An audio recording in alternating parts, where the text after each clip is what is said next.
Assalamualaikum warahmatullahi wabarakatuh. Setelah saya melakukan pembelajaran, di sini saya akan melakukan refleksi.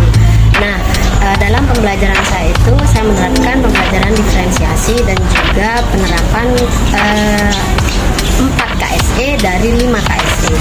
Nah, dalam penerapan 4 KSE dari 5 KSE yaitu kesadaran diri, pengelolaan diri, keterampilan berelasi, dan juga pengambilan keputusan yang bertanggung jawab.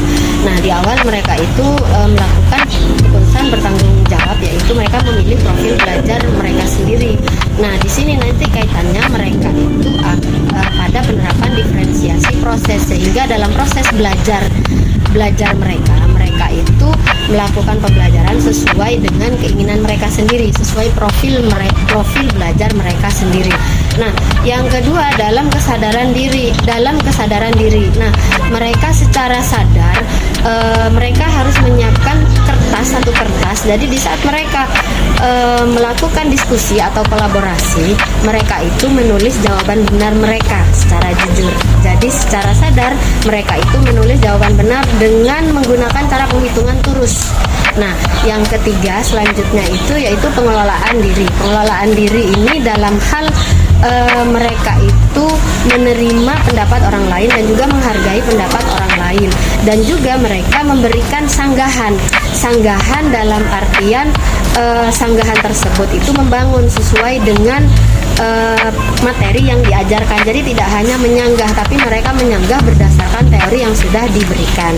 Nah, yang terakhir adalah keterampilan berelasi. Keterampilan berelasi mereka itu mengambil peran. Jadi mereka berganti peran, yaitu sebagai penanya dan juga sebagai penjawab. Di saat mereka menanyakan kartu 16 tensis mereka itu bisa memberikan sanggahan dalam hal ini. Tapi di saat mereka memberikan menjadi penjawab, mereka diberikan pertanyaan oleh temannya, mereka itu harus bisa menjawab dengan berdasarkan materi yang diberikan. Nah, di situ di saat mereka menjawab dengan benar, mereka itu dianggap sudah mendapatkan nilai 1 sesuai cara penghitungan turus tadi yang saya jelaskan tadi. Nah, dari hasil pembelajaran ini saya refleksikan kepada murid, dan murid merasa bahwa mereka itu bisa memahami tensis 16 tensis itu lebih baik lagi daripada mereka itu hanya membaca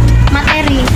Jadi tidak terpaku pada materi, tidak terpaku pada rumus, dan dengan menggunakan diferensiasi proses dan penerapan 4 KSE dari 5 KSE ini, murid bisa memahami, dan mereka bilang, "Bu, saya lebih paham materi tensis ini dengan cara seperti ini." bisa menjawab walaupun hanya 3. Jadi mereka itu bisa menjawab tenses walaupun hanya 3, dan juga memang mereka itu sudah berusaha dengan menjawab, oh kalimat ini sesuai dengan tenses mana, apa alasannya, kenapa kalimat ini disebut tenses A, kenapa kalimat ini disebut tenses B. Nah, mereka bisa menjawab tenses itu dengan benar dan menggunakan alasan yang benar pula. Nah, dari situlah saya merasa pembelajaran ini memang sangat berhasil pada murid, dan semoga kedepannya saya juga bisa menerapkan diferensiasi tidak hanya proses tapi juga menggunakan diferensiasi konten dan juga produk, dan penerapan 5 KSE dari 5 KSE tersebut. Semoga nantinya murid bisa lebih memahami materi yang memang saya anggap dan memang murid anggap juga materi tersebut susah untuk dimengerti. Itu saja refleksi dari saya. Terima kasih. Assalamualaikum warahmatullahi wabarakatuh.